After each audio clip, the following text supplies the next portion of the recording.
जी है। तो विकास है तो सबसे पहला कदम क्या रहेगा आपका?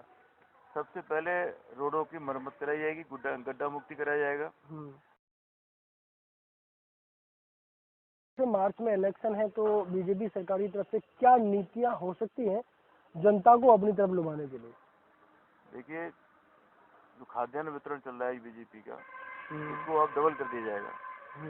और दूसरा, ये जो आवास योजना है, इसे एक्सटेंड करके आगे 2 सालों के लिए दोबारा लागू कर दिया गया है। जी। और योगी जी सबके लिए जो 1 करोड़ युवाओं को लैपटॉप सबको देने वाले हैं, बिना किसी भेदभाव के, बिना किसी उसके। तो उनके जो विकास कार्य है वो मैं आगे बढ़ाऊंगा, मेरा एजेंडा यही रहेगा। और जो कमियां क्षेत्र में उन्हें मैं दूर कराऊंगा।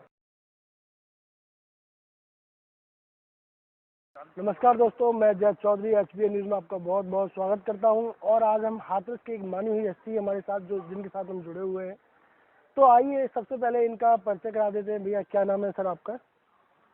मेरा नाम नीरज प्रताप सिंह है और मैं हाथरस जिला में भाजपा में जिला उपाध्यक्ष हूँ, किसान मोर्चा में। मेरा शीतगृह का व्यवसाय है और इस समय हमारे 3 कोल्ड स्टोरेज हैं, इस समय चल रहे हैं। तीनों कोल्ड हमारे सिकंदरा विधानसभा में ही संचालित हैं। कोल्डों के माध्यम से हमारे साथ क्षेत्रीय जनता से बहुत अच्छा हमारा जुड़ाव है। किसान भाई से हम बहुत आर्थिक और सामाजिक तौर पे अच्छी तरह जुड़े हुए हैं।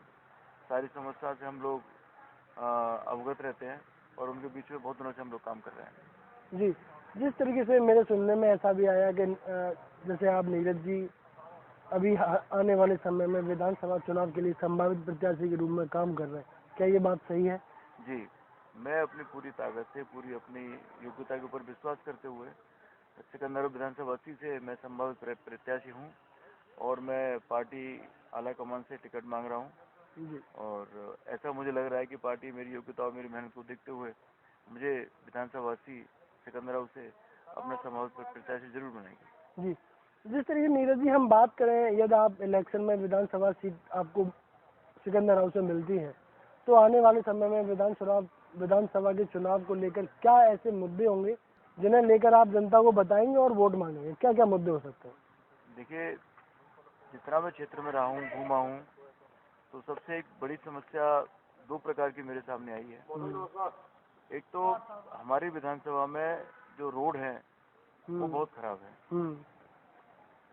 हाथरस की अपेक्षा सिकंदरा में आवागमन की सुविधा ज़्यादा अच्छी नहीं है।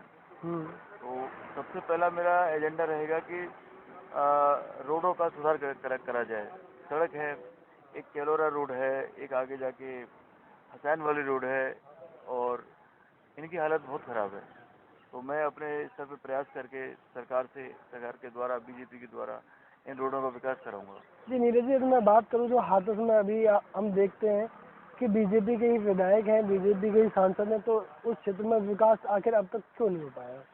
देखिए, पिछले 2 सालों से लगभग आप समझ रहे हैं कि कोरोना कार्यकाल चल रहा है। कोरोना की वजह से फंड्स नहीं आ पाए और एरिया बहुत बड़ा है। विधायक जी ने अपने स्तर पर कोशिश करी होगी और जरूर कोशिश करी होगी, लेकिन कमियां रह जाती हैं, क्षेत्र बहुत बड़ा है।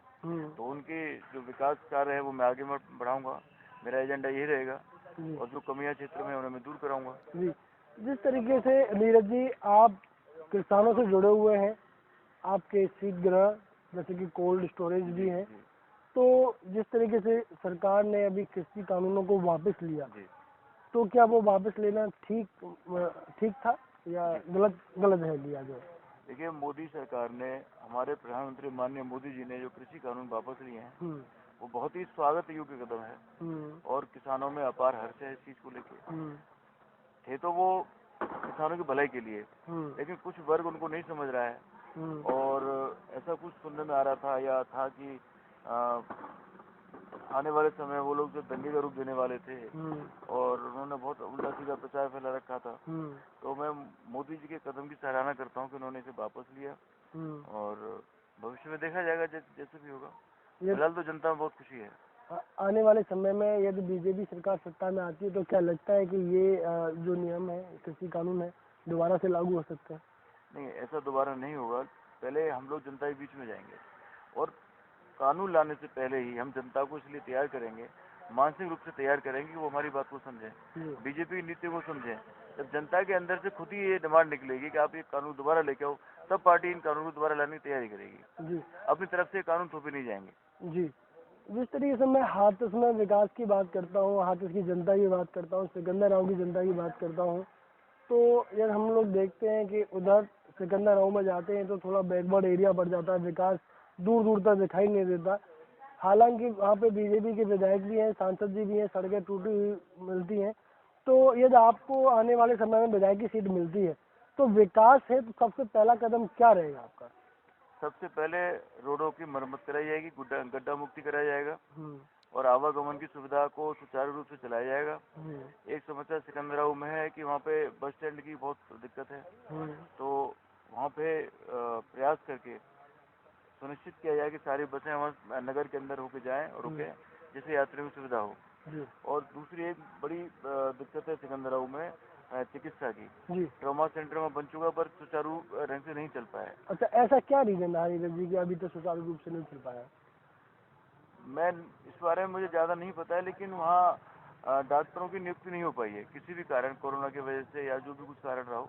तो जब मैं अगर मुझे मौका मिलेगा तो मैं इसके बारे में प्रयास करूंगा। तो हम एक लाइन में ऐसा ही बोल सकते हैं कहीं ना कहीं सरकार की कमी यहाँ हो सकती है, या कि जिस तरीके से जब हम रोजगार और बढ़ाते, डॉक्टरों के लिए कोई वैकेंसी निकालते तो वहाँ पे नियुक्ति जरूर हो सकती थी। देखिए, ये सरकारी सिस्टम में क्या रहा होगा इसके बारे में नहीं कह सकता हूँ, लेकिन सरकार तो अपना काम कर रही है। सरकार, आप देखिए, एम्स पहले इंडिया में एक हुआ करता था, अब सरकारी प्लानिंग है हर जिले में एक एम्स मतलब बनने वाला है। सरकार तो अपना काम कर रही है, लेकिन लोकल स्तर पर कितना काम हो पाया इसके बारे में मैं ज़्यादा नहीं कह सकता हूँ। जी, अभी हाल ही में एक बहुत ही ज़्यादा समस्या किसानों को लेकर आई कि किसानों को खाद के लिए लाइनों में लगना पड़ रहा था, उन्हें खाद समय से नहीं मिल पा रहा था। तो इसको लेकर सरकार की तरफ से, बीजेपी सरकार की तरफ से क्या क्या कदम उठाए गए? सरकार ने सुनिश्चित किया कि सभी किसानों तक यूरिया और डीएपी पहुंचे, और वो सप्लाई में और डिमांड में बैलेंस नहीं बन पाया, इसकी वजह से थोड़ा सा कमी आई। लेकिन क्योंकि ये जो डीएपी होता है सारा का सारा विदेश से आयात किया जाता है, तो वो आयात करने में पिछली साल कोरोना के काल में उसकी मैन्युफैक्चरिंग नहीं हो पाई, उसकी वजह से वो कमी आई और प्रॉपर रिक्विजिशन हम लोग यहाँ से नहीं भेज पाए कि हमें कितना मेट्रिक टन यूरिया और डीएपी जरूरत है। इसकी वजह से गैप हो गया और कोरोना काल में जो डीएपी का आया तो वो हो नहीं पाया, तो थोड़ा सा दिक्कत है। लेकिन अंत तक आते आते सभी किसानों को पूरा डीएपी मिला है और वही प्रक्रिया अभी भी चालू है, कोई सी विशेष दिक्कत नहीं आ रही है। जिस तरीके से मार्च में इलेक्शन है तो बीजेपी सरकार की तरफ से क्या नीतियाँ हो सकती हैं जनता को अपनी तरफ लुभाने के लिए? देखिए, जो खाद्यान्न वितरण चल रहा है बीजेपी का, उसको अब डबल कर दिया जाएगा। और दूसरा, ये जो आवास योजना है इसे एक्सटेंड करके आगे 2 सालों के लिए दोबारा लागू कर दिया गया है। और योगी जी सबके लिए जो 1 करोड़ युवाओं को लैपटॉप सबको देने वाले हैं, बिना किसी भेदभाव के, बिना किसी उसके। और अन्नपूर्णा योजना चली रही है हमारी। और ये देखिए, आप देख रहे हैं कल परसों अभी अलीगढ़ में डिफेंस कॉरिडोर का अभी उद्घाटन किया है मोदी जी ने, माननीय मोदी जी ने। इससे बहुत सारे लोगों को रोजगार मिलेगा। दूसरा, आप देख रहे हैं जेवर में एयरपोर्ट, एशिया का सबसे बड़ा एयरपोर्ट बनने जा रहा है, इससे भी यहाँ पे रोजगार की सृष्टि होगी, रोजगार का सृजन होगा और बहुत सारे युवाओं को रोजगार मिलेगा। दूसरा, अमेठी में अभी कल परसों आपने देखा कि वो अभी व्लादिमीर पुतिन राष्ट्रपति रूस के आए थे, तो उन्होंने वहाँ पे राइफल बनाने का कारखाना लगाने के लिए उन्होंने अपना पूरी प्लानिंग करी हुई है, तो वहाँ भी युवाओं को रोजगार मिलेगा। तो आप देखेंगे कि पूरी तरह से मोदी सरकार, योगी सरकार रोजगार देने के लिए संकल्पित है और कृत संकल्पित है। जी, जिस तरीके से हम देखते हैं नीरज जी, आप सामाजिक कार्यों में बड़े ही लिप्त रहते हैं, समाज सेवा का कार्य आप बहुत अच्छे तरीके से करते हैं। तो एक बार मैं चाहूँगा कि हमारे चैनल के माध्यम से भी बताएं कि आपने कुछ अपने जीवन स्तर में कोई ऐसा सामाजिक कार्य किया हो जो आज भी आपको याद हो। देखिए, सबसे पहले तो बहुत ज़्यादा पुरानी बात नहीं है, अभी कोरोना काल में हम लोगों ने नित्य प्रति अपने समाज में आसपास जो गरीब लोग रह रहे हैं सबको खाद्यान्न की पूर्ति कराई। और हमारे शीतगृहों पर जैसे बाहर से लेबर आती है, जम्मू कश्मीर से लेबर आती है, तो कोरोना काल में उनका आवागमन बंद हो गया, तो हमने दो ढाई महीने तक उनको पे यहाँ पे बैठा के निःशुल्क भोजन दिया हम्म। और बिना रोजगार करे उनको एक न्यूनतम वेतन दिया उनको और उनके घर पहुंचने की पूरी हमने व्यवस्था करवाई, बसों का हमने भाड़ा दिया। और मैं यहाँ पे जितने भी गरीब कन्याओं की शादी होती है हर वर्ष की बात ही मैं हर साल इसमें सहयोग करता हूँ।